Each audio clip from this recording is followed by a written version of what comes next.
Let's all come before the Lord, brothers and sisters. Thank you, Lord Jesus. We give you praises, we give you thanks. Amang banal na nasa langit, maraming pong salamat sa pag-gather niyo po sa amin ngayong umaga. Tunay nga, Panginoon, Lord, we are filled with joy in our hearts, O Lord, meditating upon the truth, O Lord, that we belong to Christ. And Lord, that in Christ we have everything that we need. Lord Jesus, we pray that you will help each one of us appropriate, O Lord, your truth, your promises, your character, Lord, in whatever it is that we are undergoing, whatever it is that we're going through, help us to appropriate by faith, O Lord, Father God, the gospel, all that you are in our lives. Maraming pong salamat, Lord God, for bringing everybody here. And Lord, even our brethren from Dasma who are hooked up this morning with us, dear Lord, we pray that truly your presence might reach their place, might, Lord, be manifested sa kanila pong pagtitipon. Marami pong salamat, Father God, and we're careful to give to you all praises, glory, and honor for everything, Lord, that will be, Lord, accomplished today in our lives and hearts. In Jesus' most mighty name we pray. Amen. Amen. All right. So,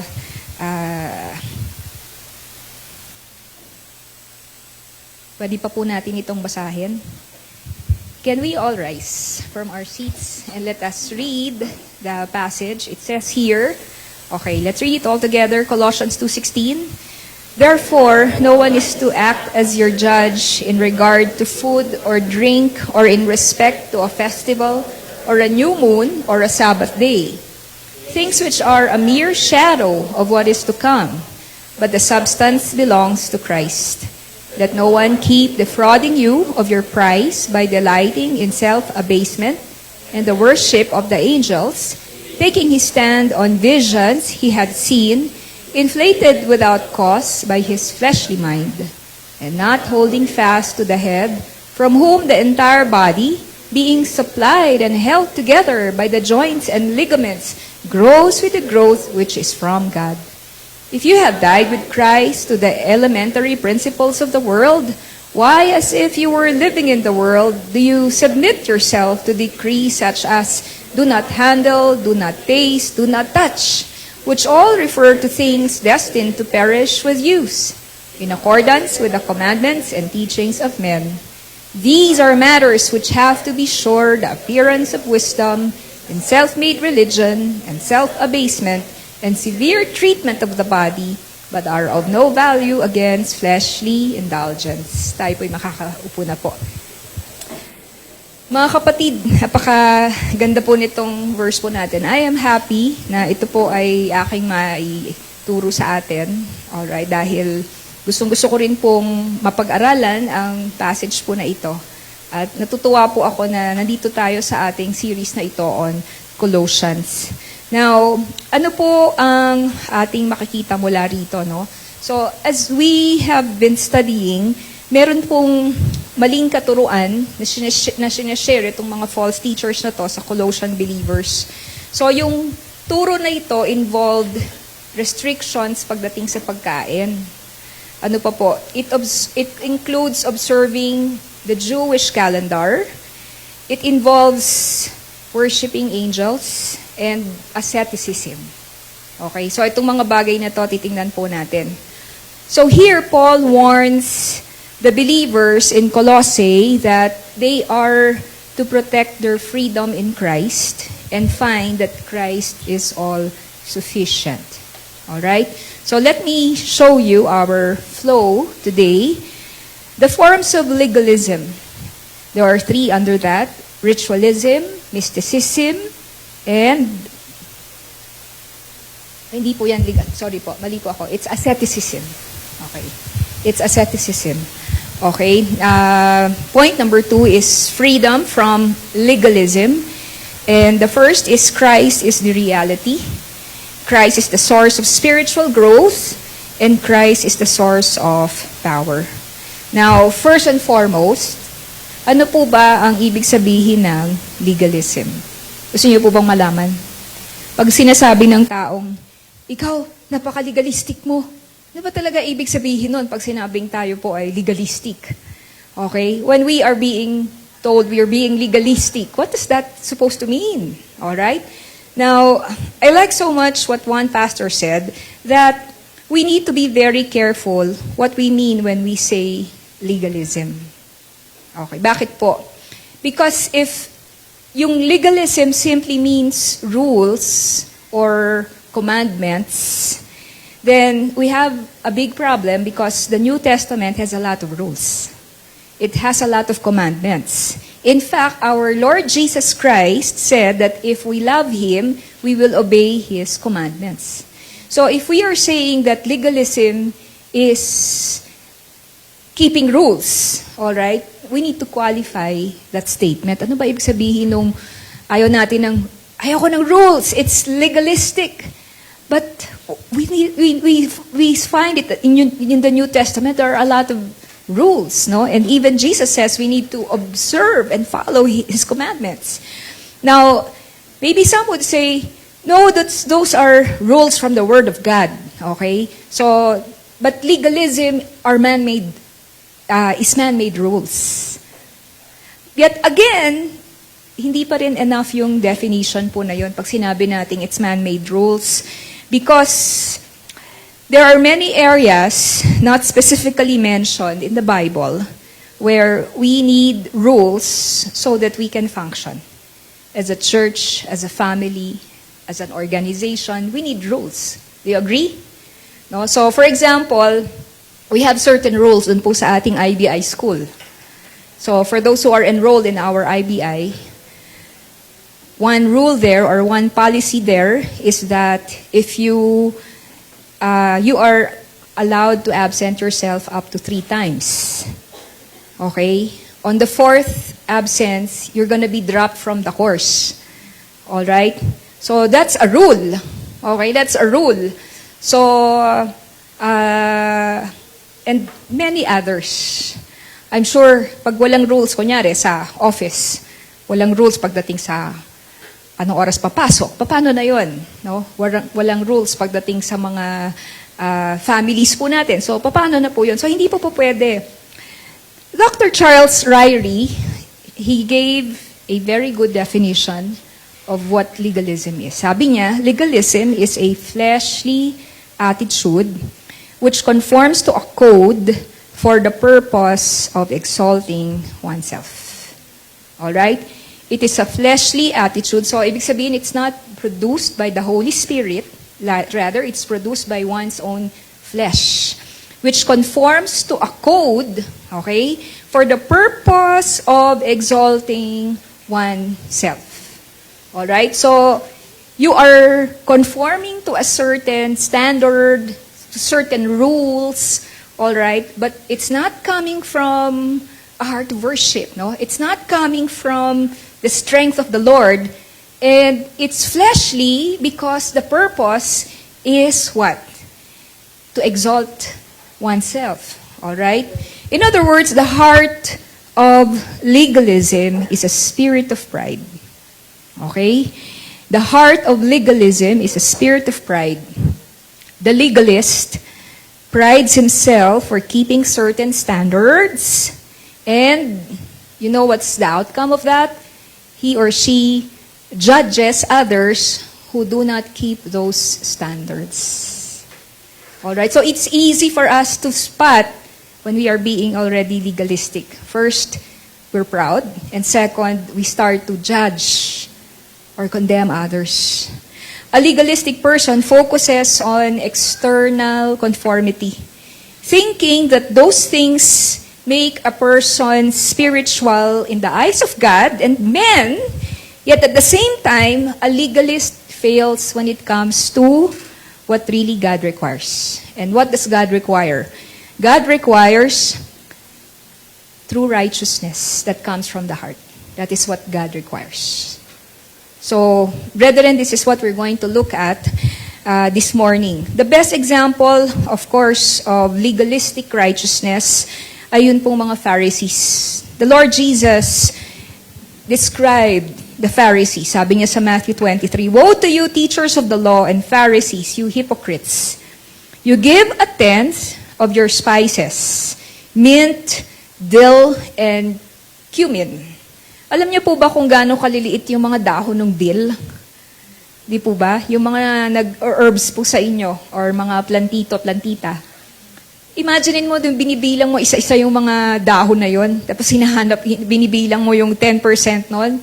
So, ang galing ng mga Pharisees pagdating dun sa mga ganong external things, no? Pero sabi ng Panginoon, but you've neglected the more important matters of the law, justice, mercy, and faithfulness. You should have practiced the latter without neglecting the former. So, when you look at the New Testament, especially the Gospels, alam niyo po sa IBI Batch 4, nasa Gospels kasi kami ngayon eh. So, we're talking a lot about the Pharisees. Now, one of the things that irritated the Pharisees about the Lord is that the Lord went straight against their traditions or man-made rules. No? So, like for example, one time they trapped the Lord. Is it lawful to heal on a Sabbath? Because the Pharisees, they were so involved with external rules, naka-form po sila ng 600 man-made rules on observing Sabbath. So like for example, hindi ka pwedeng magbitbit ng banig mo. Dapat certain distance lang, otherwise that will already be considered as work. Okay? So, ito pong mga Pharisees na ito, they started to criticize the Lord because the Lord was performing healings during Sabbath. So, what the Lord said to them was this: if any of you has a sheep and it falls into a pit on the Sabbath, will you not take hold of it and lift it out? How much more valuable is a person than a sheep? Therefore, it's lawful to do good on the Sabbath. So, that's what happened with the Pharisees. They got so focused on the rules that they neglected justice, mercy, and faithfulness that they cannot anymore tell.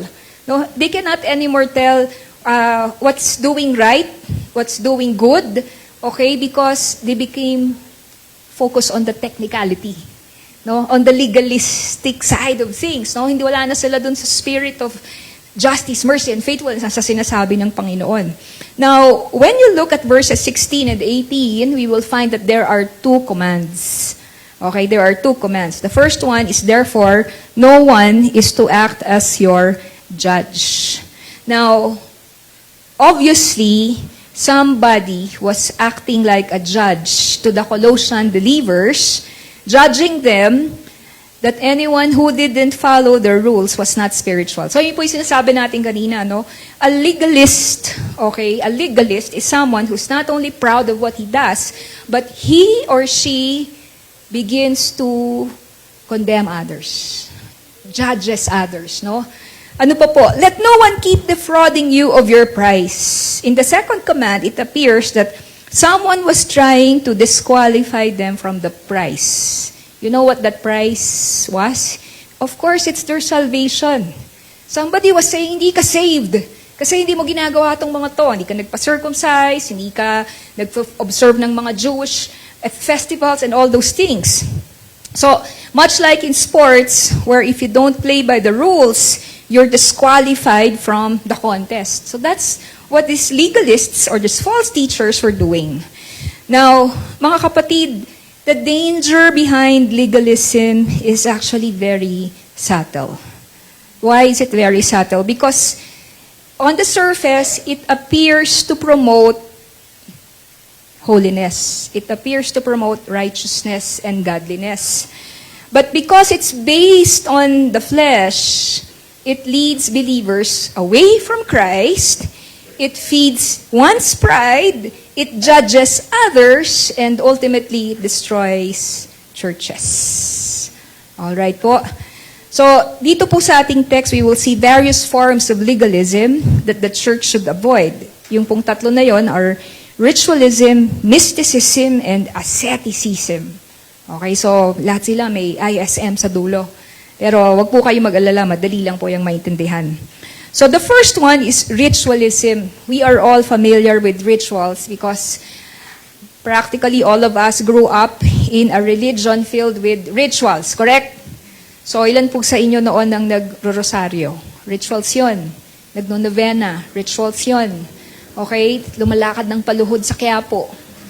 Rituals yun. Okay? Nagaantanda, nagbidip ng kamay dun sa holy water. Lahat yun, mga rituals. Alright? So, these are external rituals, no, na hindi mo alam kung naiintindihan mo ba yung ginagawa mo, basta ginagawa mo lang. Di po ba? So, wala siyang essence ng spirit ng Panginoon, ano? So, sabi sa verse 16, therefore, no one is to act as your judge in regard to food or drink or in respect to a festival or a new moon or a Sabbath day. Now, why ritualism? Kasi lahat po ito na minention ni Paul, food, drink, festivals, etc., they were all part of the Jewish rituals in the Old Testament. So, yung food and drink, kasi nga po ang mga tao sa Old Testament, merong clean and unclean animals. Hindi pwedeng kumain ng dugo, hindi pwedeng kumain ng baboy, hindi pwedeng kumain ng mga unclean animals. Alright? Kaya po, mga kapatid, kumakain na tayo ng dinuguan. Lalo pag may puto. 'Di ba? Wala na tayong issue sa mga ganon. Okay po ba 'yon, no? Wala tayong mga rules sa anong dapat kainin, anong bawal kainin. Uy, nagugutom na kayo, no? So, yun po. In respect to a festival, kasi yung mga Jews, they had, Passover, mga ganyan, tabernacles, etc. Or a new moon. New moon refers to monthly celebrations. Or a Sabbath day. These refers to the weekly observance, yung seventh day, which is yung Sabado, no, the seventh day, kung saan they literally cease from work. Okay, they literally cease from work. Now, back in the Old Testament, it was obligatory for the Jews to follow these things. Plus, of course, yung tinatawag na circumcision. Now, the main purpose of convincing the Colossians to strictly observe these rituals was because these teachers were teaching them that these rituals were necessary for their salvation, or at least for them to experience the fullness of Christian life. Okay? So, para ma-experience mo lalo ang Christian life, gawin mo itong mga rituals na ito. However, brethren, Christians are already free from observing these rituals. Can you imagine if we observe, for example, the Feast of the Tabernacles? Saan tayo maghahagilap? Saan tayo magpuput up ng mga kubo-kubo? Kasi yun po yun yung mga Feast of the Tabernacles, no? So, lahat yun, meron siyang role ng Old Testament, pero hindi na natin yung ginagawa. Ngayon, ito po, no? Siguro I just want to insert this one. We gather here every Sunday, correct? But this is not a ritual. This is not a Jewish Sabbath, mga kapatid. Far from it. No, far from it. We don't understand what a Jewish Sabbath is with their 600 rules in order to perform it, no? The Lord's Day is a time where we worship, because the Bible says in the New Testament, do not give up meeting together. All right? But this is not a Jewish Sabbath because this is not a ritual. All right? Now, we also teach the importance of taking a rest, a day off once a week. Okay? We also teach that. Kasi even God Himself, no, before pa binigay yung Mosaic Law, took a rest. Alright? And we too, tayo, human beings tayo, we also need to take a rest, no, from work.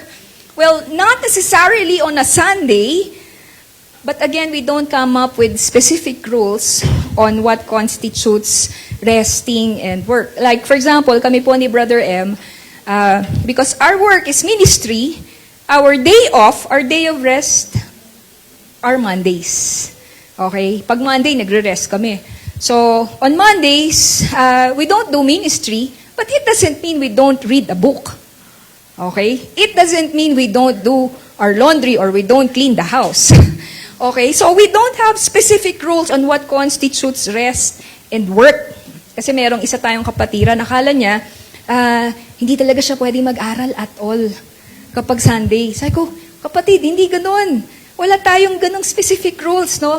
So, you need to take a day off, all right? But our church does not come up with specific rules. Oh, Morgan, tawag dito, hindi ka pwede mag-aral ng calculus mo, That's ridiculous, di po ba? So, Ayun, so yung kapatid na yun, nag-aaral na siya pag linggo. Ayun, akala niya bawal. Sabi ko, hindi tayo ganun. Important yung principle na mag-worship ka naman sa Lord.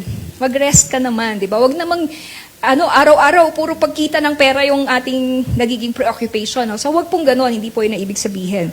Yung principle lang po yung atin pong ina-apply. Okay, so, yun po, rituals. Madali naman po natin siyang ma-apply, no? Because we know that we have been saved from this ritual form of religion. Now, the second one is what you call as mysticism. Okay, ano po ba yung mysticism? That no one keep defrauding you of your prize, verse 18, by delighting in self-abasement and the worship of the angels, taking his stand on visions he has seen, inflated without cause by his fleshly mind. Okay? So, why is mysticism can be another form of legalism? Because mysticism is trying to pretend to experience a higher form of spiritual experience that others don't experience. Okay, so for example, alam niyo po yung mga mystical experiences na nakita ko si Lord. Okay? Meron ako naging vision. Okay? Tapos, yun nga po, yun yung nakakatakot puro no, na these visions, napunta ako sa heaven, yung mga ganon. So, the problem is when these legalists begin to elevate themselves that they are special compared to others because meron sila ng mga ganong klaseng mystical visions and the others don't, no? So, in this case, we're talking about the worship of angels and visions that these false teachers were teaching the Colossians. And kasi may nabanggit dyan, delighting in self-abasement. So, most likely, these Colossian believers were impressed.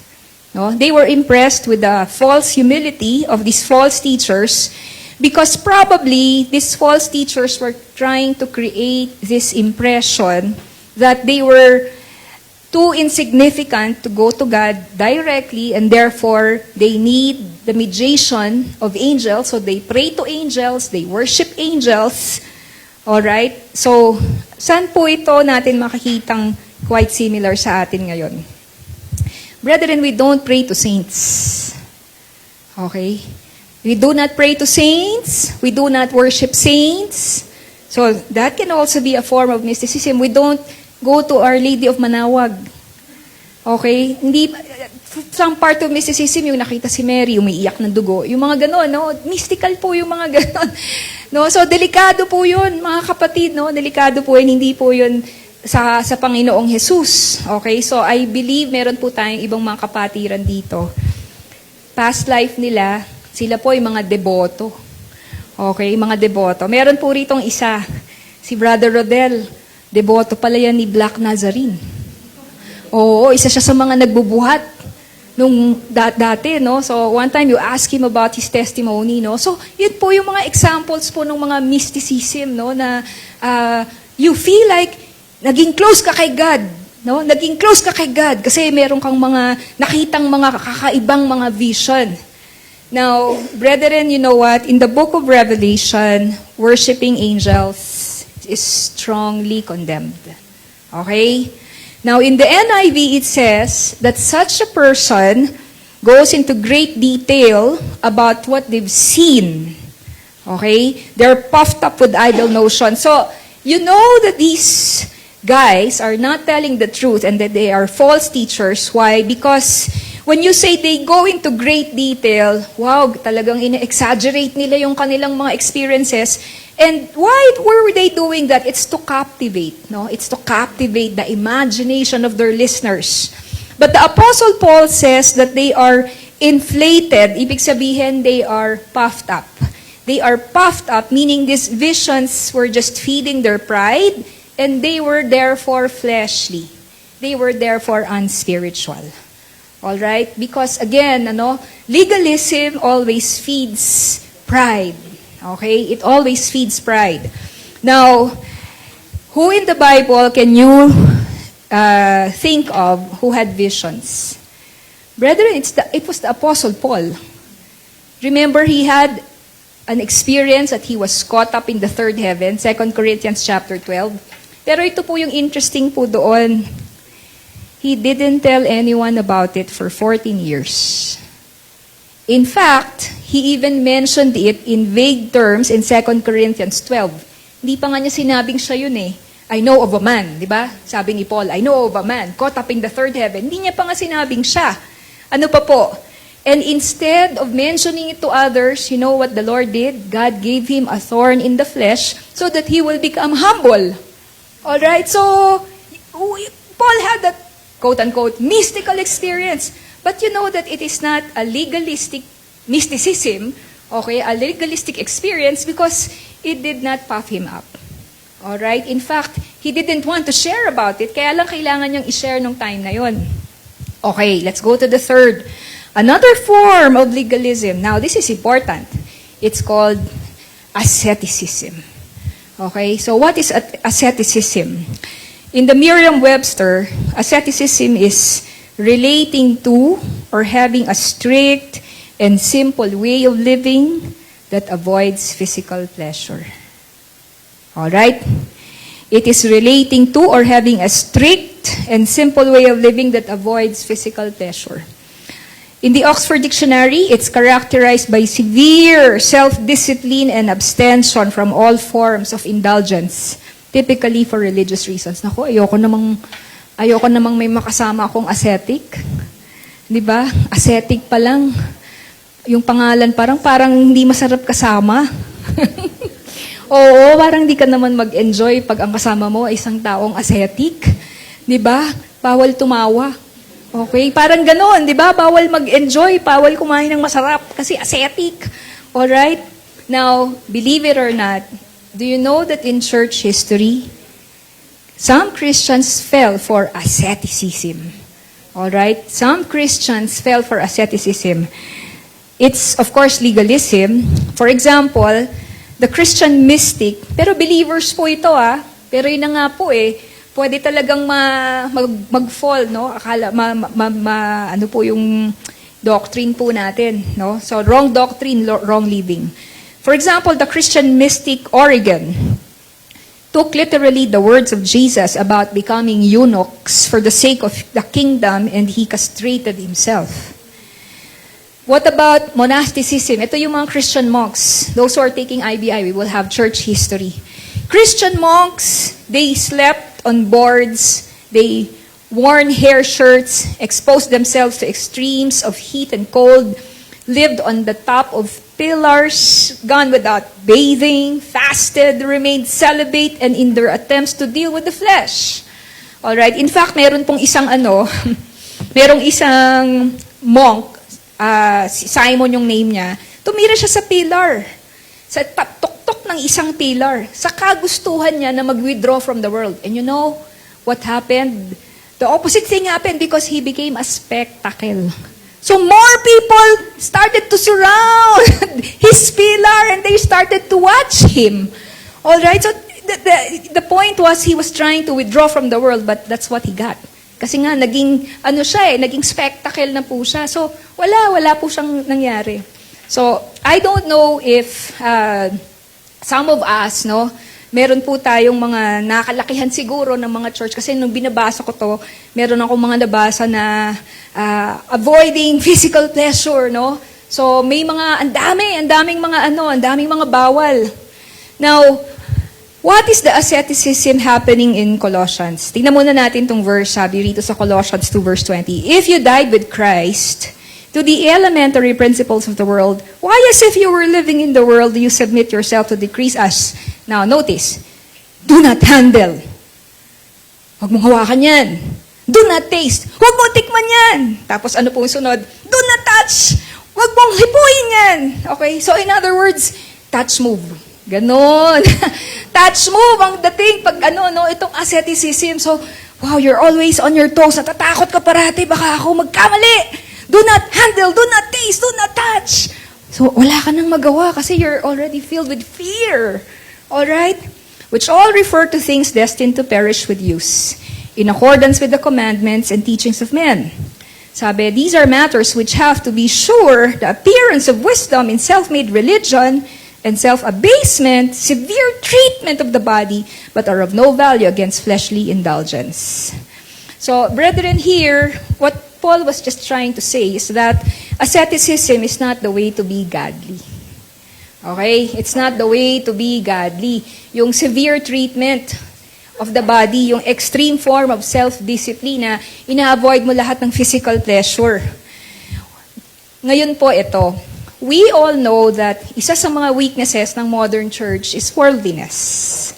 Correct? Worldliness.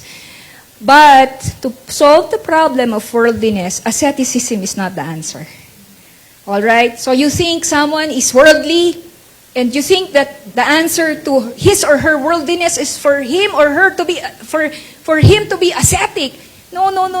Asceticism, it's still the same. It's still being worldly. Sa totoo lang. It's still a fleshly thing.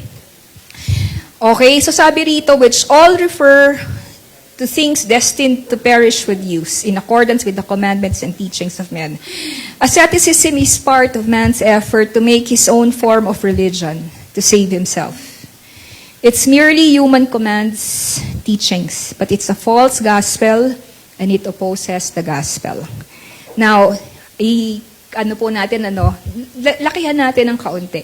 Kasi syempre, sige, let's go to the next slide. Isn't self-denial taught in the Bible? So we need to strike a balance, okay? Not really balance, but we need to determine ano yung difference nilang dalawa.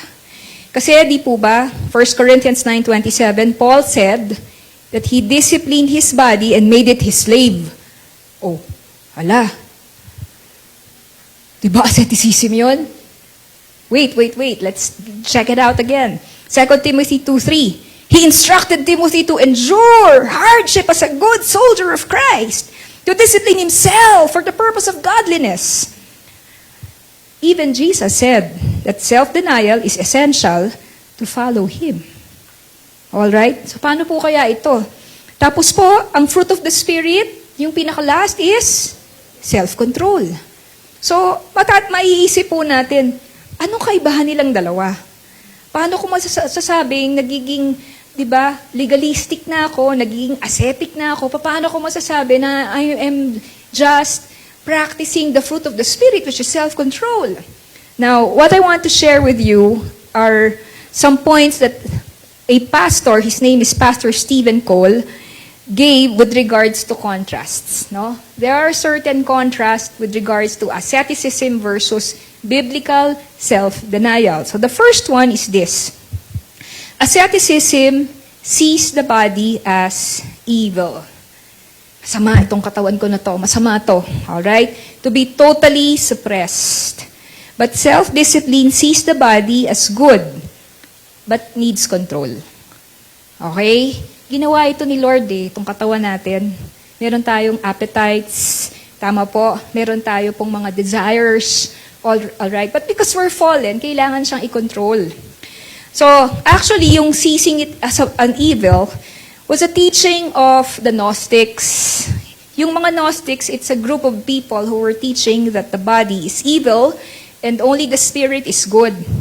So, this is why they would treat the body harshly. But, ano sabi ng Bible? The body is the temple of the Holy Spirit. Okay? The body is the temple of the Holy Spirit. So kapatid, alagaan mo yung katawan mo. Alright? Huwag mong isipin na yung katawan mo, makasalanan to. Kaya dapat, abusuhin ko tong katawan na to. Tawag dito, hindi ko to aalagaan. Magpupuyat ako na magpupuyat. Diba? Hindi po pwedeng ganun. No? It's the temple of the Holy Spirit. We need to take care of our bodies and use it to glorify God. Now, what's the second one? Asceticism is submitting my body to my willpower. But self-discipline is submitting my whole life to the will of God. Amen? By the power, the enabling of the Holy Spirit. So those who are ascetics, they become proud because it's really the work of the flesh that they have this form of self-denial and willpower. Third, asceticism labels all material things as evil. Okay? All material things are evil. But self-discipline, yung biblical self-discipline, properly uses and enjoys the things of the world. Okay? So, sometimes we can be frugal, okay, in a wrong way. Okay? We can be frugal in a wrong way. Na sinisipon ka na, yung pambumili ng jacket. Dami namang jacket dyan sa ukay-ukay. Di ba? So, kasi ayaw mong So, pwede ring it's because of love of money, no? You don't want to, ayaw mong mag-splurge or ayaw mong gumastos, no? Pero yun na nga po, what could be some forms that we are already, becoming extreme in our practice. Ascetics cannot enjoy material possessions. But Christians, we know we are to be generous, ready to share, and not fix our hope on material things. And Paul also taught that God richly supplies us with all things to enjoy. Amen?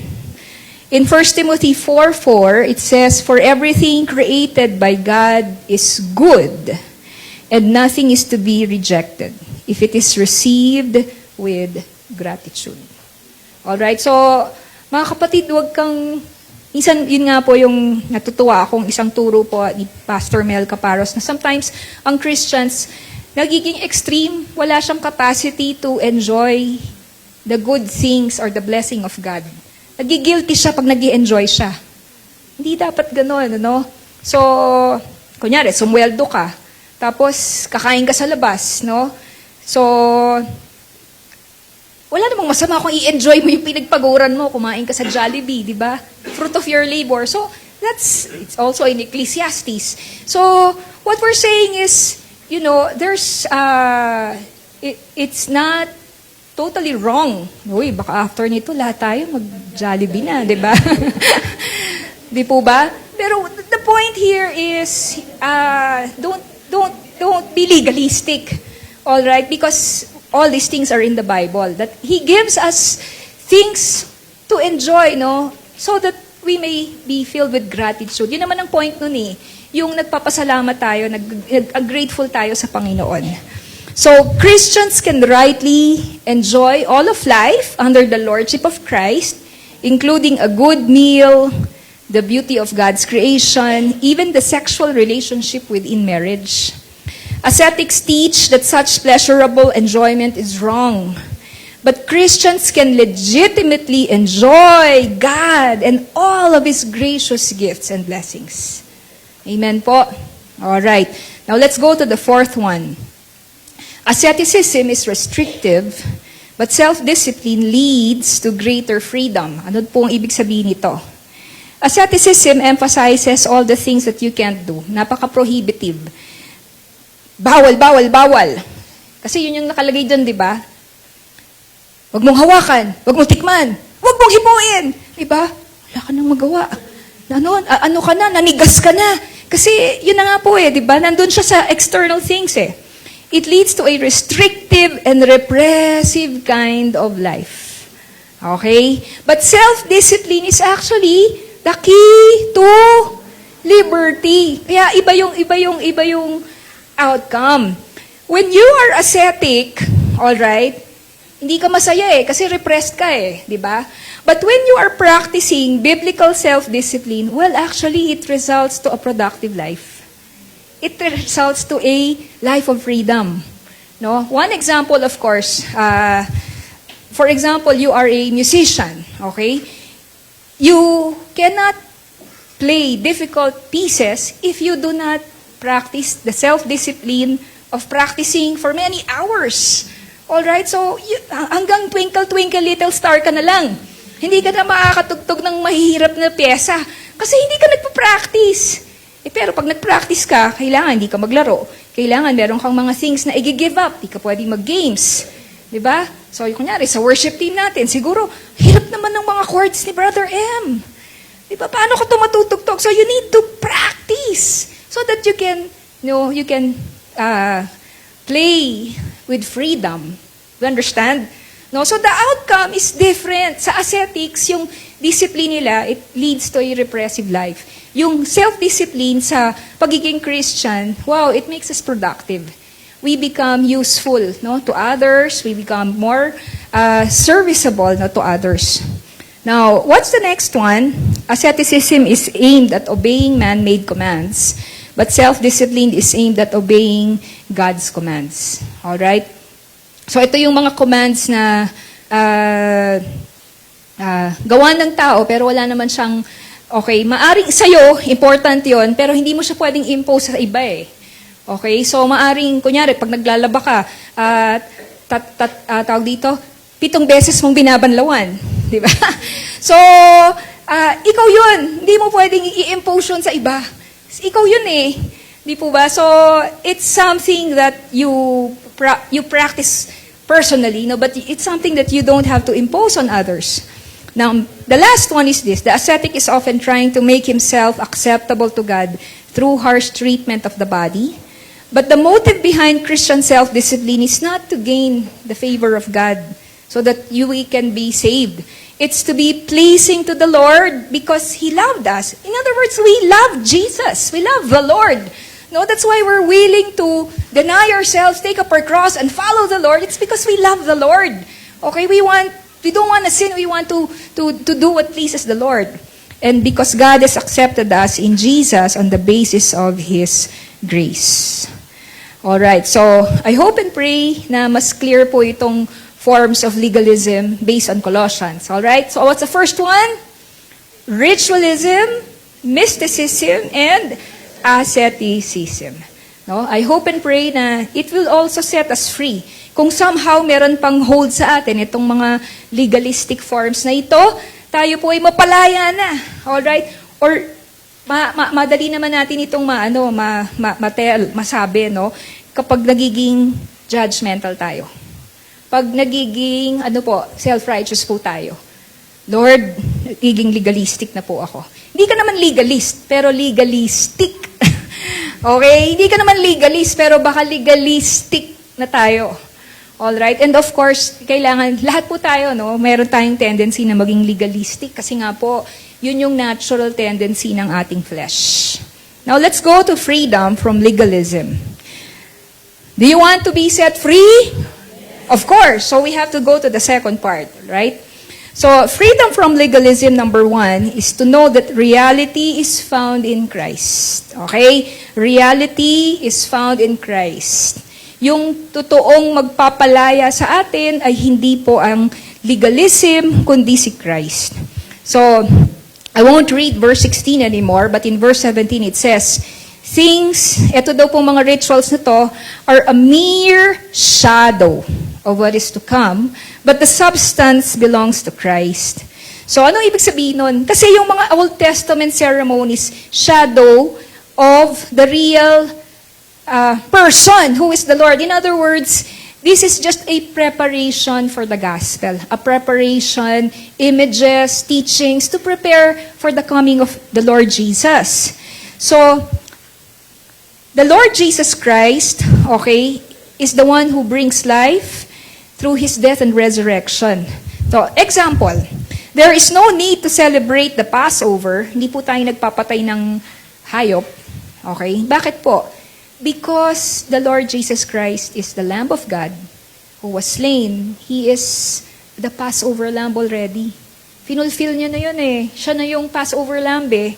So we put our faith in the Lord. There is no need to observe the Jewish Sabbath, okay, the Jewish Sabbath, because in Christ, we have true rest. Alright? So sila kailangan nilang mag-observe yung Jewish Sabbath kasi kailangan silang makaintindi ng pamamahinga. Pero tayo po na our weariness, our heavy-laden hearts due to sin have been removed already. We've been forgiven and set free. There's now rest in our hearts, no? There's now rest in our souls. So, these false teachers were caught up with the shadow, but they were not into Jesus. They were not into the Lord Jesus Christ.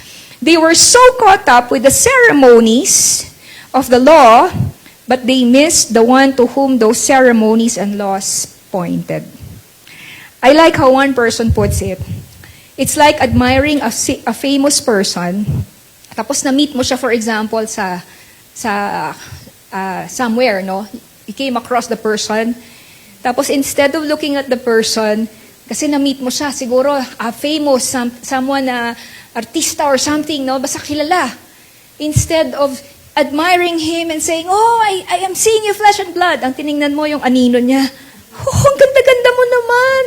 Di ba? Ba't ka nakatingin dun sa anino? Yan, kaharap mo na, oh. Pero yung anino yung, di ba, pinagmamasdan po natin. So, that's what happens when we are, legalistic. We miss Jesus, no? We miss Christ. Now, ito po. Is it possible that we too could be falling for shadows instead of embracing Christ Himself? We Christians need to be careful that we don't fall for possible shadows. Okay, what is an example? Examples lang po ito, ah. Okay. Some Christians are into various styles of worship. Alright? Some are into hymns. In our case, we have drums. We clap our hands. Diba? We have a live band. Yung iba ayaw nila nun. Gusto nila yung solemn. Gusto nila organ lang. Okay? Pero pwede kasing maging shadow na yun eh. Nakalimutan mo na si Christ. Nandun ka na dun sa form. Okay? Example po. Dito po sa church po natin, love natin yung mga compositions ni Bob Kauflin. Yung Sovereign Grace. Okay? Pero, magiging shadow yung worship team natin kapag, they start to judge and condemn those who are singing integrity, Hosanna. Okay? Those who are singing non-sovereign grace songs or non-reformed songs. Alright? That's not the point. Kanina, ang kanta ni Sister Emmy. Ano nga yung mga kanta niya? Worship the King. 80s yan ah. Diba? Ang tatagal na ng mga songs and because we're focused on Christ. We understand, no? So, to be honest, the songs that minister to me a lot are songs which I memorized in the 80s. I know I'm old. Hindi pa kayo pinapanganak nun. Diba? But, yun nga po diba? These are songs that make Christ real to me. Diba? Songs ng mga Maranatha, diba? Yung mga simple tunes, simple melodies, diba? Na, yun yung tawag dito, makes me near to the Lord.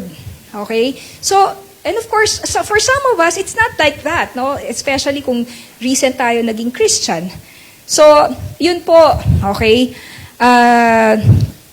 It doesn't matter as long as we're focused on worshiping and exalting Christ. Okay? So, kung ito yung certain preference mo, no problem. Alright? But the important thing is, focus on the Christ, not on the shadow. Another one is this. Some Christians are too much into, theology. Common po ito. They get puffed up with spiritual pride because they know certain things that others don't know. Alam niyo po, something that we need to always keep remembering is that knowledge makes arrogant. We have to be very careful with knowledge because knowledge can make us proud. But it is what? Love that edifies, no? So, what's the use of knowing so much about theology when it does not lead us to love and exalt the Lord Jesus Christ more? Kaya po dun sa IBI classes po natin, we make an effort to always focus on the Lord. Focus on Christ. Alright? Kasi otherwise, nandito lang siya sa head, no? Pero wala po siyang power sa buhay natin. Second, to be freed from legalism, we need to know that Christ is the source of spiritual growth. Verse 19. In verse 19, it says, "And not holding fast to the head, from which the entire body, being supplied and held together by the joints and ligaments, grows with the growth which is from God." Okay, explain natin to. Dun sa Holman Christian Standard na translation, ang nakasulat ito, he doesn't hold on to the head, referring to the legalists, no, itong mga false teachers. These legalists were not holding fast to the head. Hindi sila nakadikit kay Kristo, nakakonect kay Lord. Because if they were still connected to the Lord Jesus, you know what? They wouldn't be so proud. They wouldn't be so proud. Because we know that God is opposed to the proud. In other words, these things that they were doing externally would not lead to pride if they were connected and holding fast to the Lord. Kasi hindi naman ipoproduce ni Lord yung pridefulness kung tayo po ay nakafocus sa Kanya. Okay? So sabi po rito, yun na nga po, He does not hold on to the head. Holding fast to the head, who is Christ, is necessary in terms of three things. Okay? Why should we hold fast to the head? Why? Hawakan mo nga yung ulo mo. Yan na. Pag natanggal na yan, diba? Dedo na tayo. Diba? Pag tinanggal mo na yung ulo, wala, patay ka na, decapitated. Wala na. Wala nang buhay. Di po ba? So, kailangan, it's connected, no? The whole body connected to our head. Spiritually, we need to be connected to the head who is our Lord Jesus Christ. In terms of what? Number one is in terms of growth. Okay? Bakit po? Because Christ is the source of life. As the head, He is the source of life. Amen? Uy, gising ka pa? Ha? Christ is the source of life. Okay? He is only the person, the one and only person who causes growth. Kapatid, si Lord lang ang po pwedeng magpag-grow po sa atin. As the head, only He has the power to maintain and nourish the body in order to grow. Amen? Brethren, only when we are connected to the Lord Jesus Christ will gospel of grace grow. Will we grow corporately and individually. It is also the Lord and only the Lord who will enable the church to grow in maturity, in unity, and fulfill the design of God for it. The church need not and must not look for any other source of strength to overcome sin, to increase in knowledge, virtue, and joy. No? Kaya nga po yung sinashare ko po sa inyo. Dati po, napunta kami sa kung saan-saang mga katuruan. Naaral namin, one time nagkikwentuhan kami ni Sister Angie, na-stress siya sa kape. Philosophy ng kape. Alam mo yun, ano ba yan? Kape lang naman yan. May philosophy pa. Philosophy ng tsaa. Yung mga ganon. Philosophy ng mga samurai. Diba na nakakapagod, hindi ka naman nagmamature dahil alam mo yung mga yun. Nagmamature tayo dahil kilala natin ang ating Panginoong Jesus. Okay? Kilala natin ang ating Panginoong Jesus. Amen po? Amen. Brethren, we need to be Christ-centered. Christ-focused. Hindi po maliligaw yung church po natin kapag tayo po ay si Christ lang po tayo nakasentro. So the entire church owes its growth. Now, listen to this. The entire church owes its growth to no one but Christ. Brethren, not to pastors, not to human beings, not to theologians, or even books. We owe our growth to the Lord Jesus Christ. Amen? All glory, all exaltation only goes to the Lord Jesus Christ. We owe our growth to Him. So when the church is connected to the Lord Jesus Christ, expect it, the church is going to grow. But when it has become self-sufficient, wala na, okay? Wala na si Lord, hindi na lumalakad sa Panginoon, nagpapalalim sa ugat sa Panginoon. It will stop growing, corporately and individually. So, Colossians 1:28, we proclaim Him, warning and teaching everyone with all wisdom so that we may present everyone mature in Christ.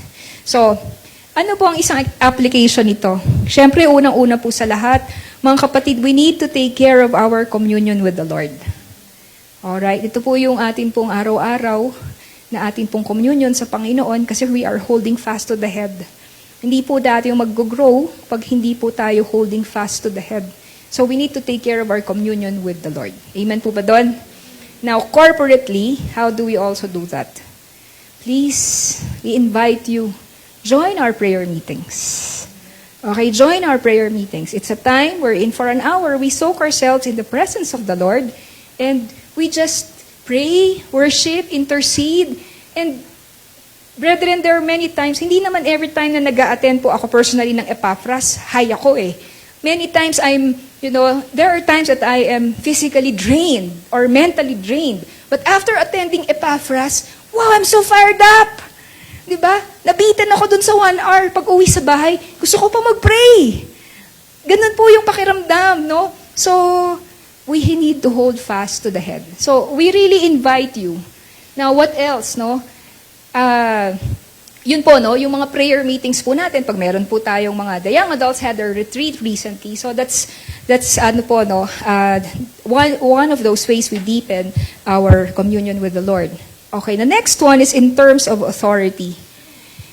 Bakit po authority? I'll tell you something, no? Do you know that the head controls the body? Okay, the head controls the body. So, the head, okay, it's the command center. It tells what the body does. Okay, it tells what the body does. So, may mga nervous system na nakakonect po dun sa ulo natin, di po ba? So, pag hindi na siya connected, di na nagsasubmit yung katawan dun sa ulo, walang mangyayari, no? I remember when our mom got sick with dementia, we didn't know that she was getting sick with advanced dementia already. But one of the first things that happened was she couldn't walk anymore. She had no problems with her legs. Okay, she had no problems with her legs, but it was no longer communicating. Hindi na nag-uusap yung ulo at saka yung kanyang, yung pong kanyang legs. Paunti-unti, hanggang eventually po, yun na po, no? Hanggang sa hindi na siya nakakaswallow. So, hindi na siya nagko-connect, no? Wala nang communication. So, kasi po, yung ulo po na, connected po lahat yan di ba? Yung meron kang mga reflexes, meron kang nervous system, lahat yan, walang masabi ang tao dun sa pagkakagawa ng Diyos sa atin. We are so intricately, wonderfully made, all right?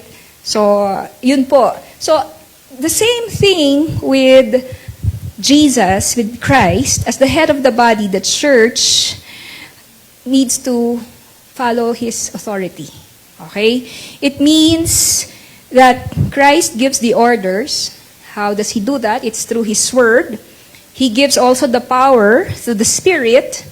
And to hold fast to the head, we must therefore submit to Christ, to His Word, so as to experience a continued growth and nourishment. Otherwise, yun, ang mangyayari, wala, mamamalnourish, no? Hindi po mag-grow yung pong atin pong katawan. Okay, and lastly, in terms of relationship with Christ's body. Kasi ang sabi dyan, di po ba? Napansin niyo po merong nakalagay dyan with regards to nourished and held together by its ligaments, tendons. Ito po yung mga joints. Okay? Ligaments, tendons. Ito po yung nagjo-join dun sa buong mga katawan po natin. Now, ito naman po, as the body is held together by joints and ligaments, and therefore experiences normal growth, so also the church, when each of its members supports and maintains a loving contact with each other, it is also under the sustaining care of God, experiences growth from grace to grace, from glory to glory. All right? Do you want to grow?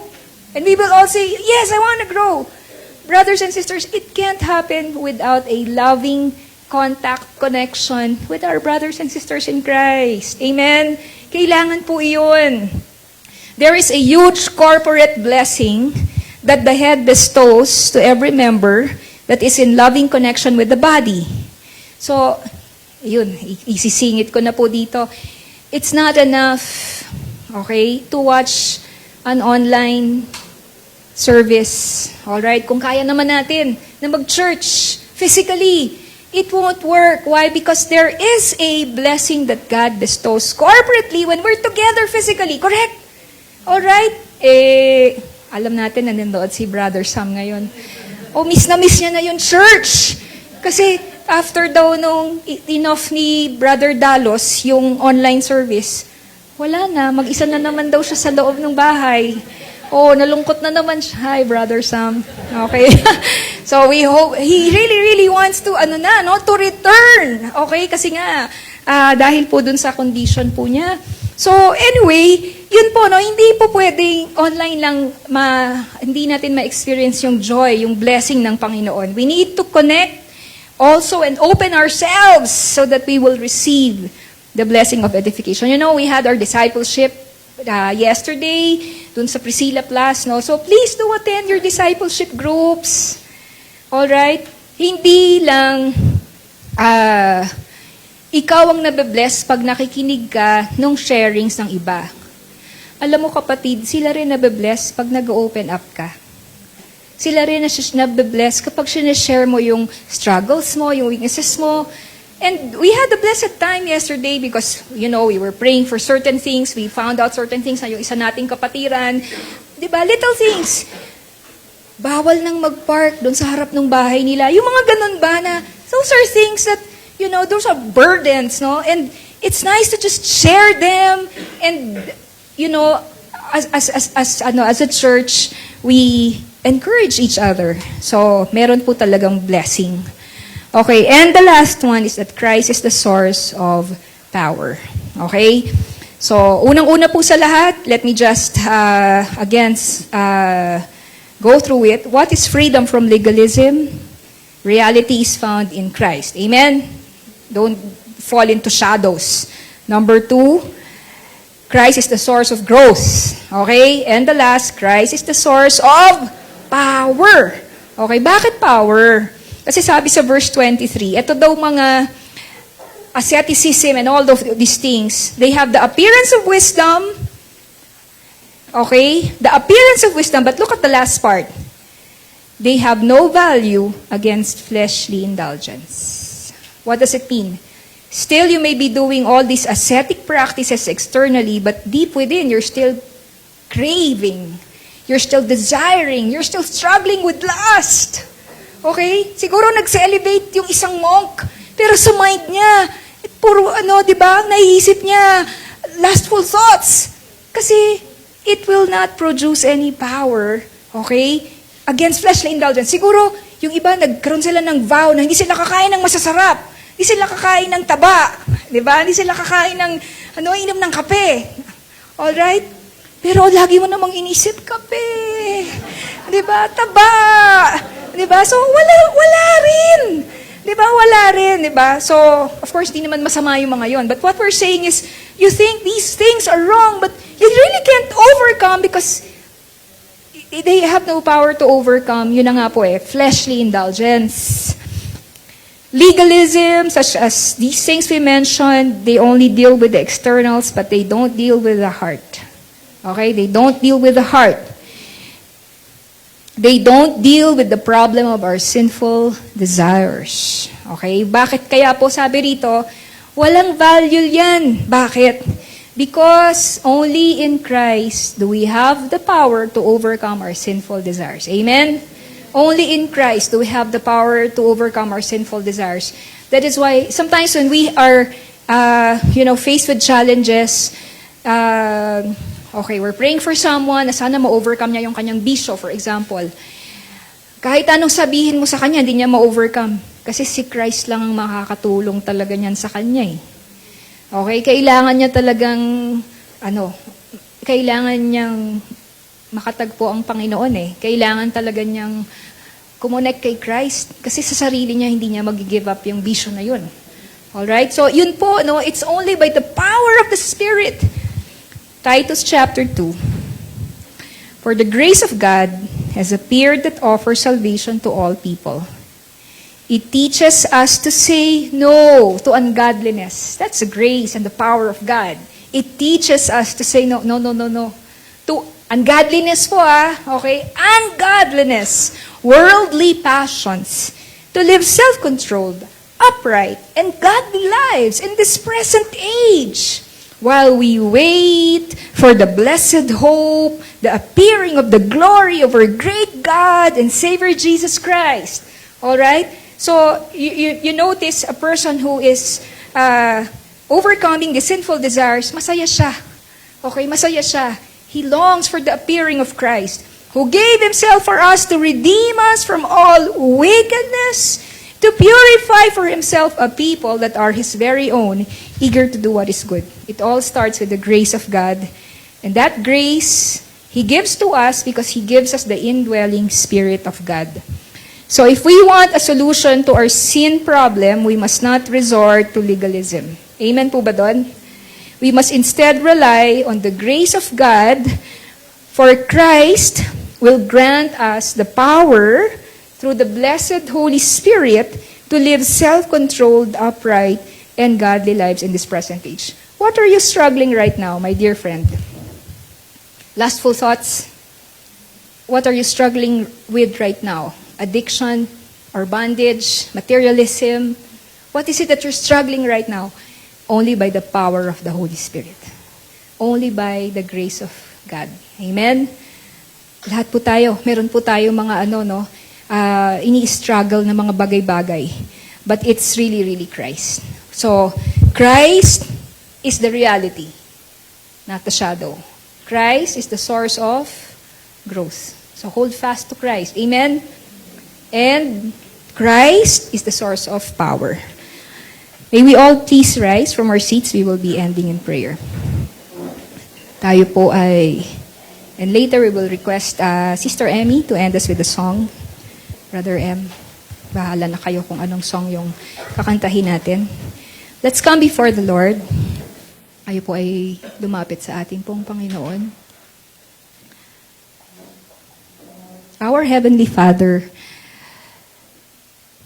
thank you for saving us. Thank you for setting us free from a yoke of bondage, dear Lord.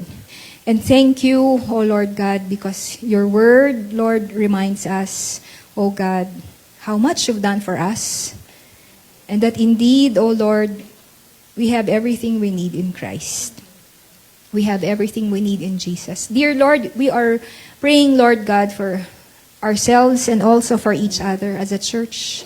Pinapanalangin po namin, Panginoon, ang isa't isa. Tulungan niyo po kaming lahat. Nasa inyo lamang po kami, Panginoon, tumingin.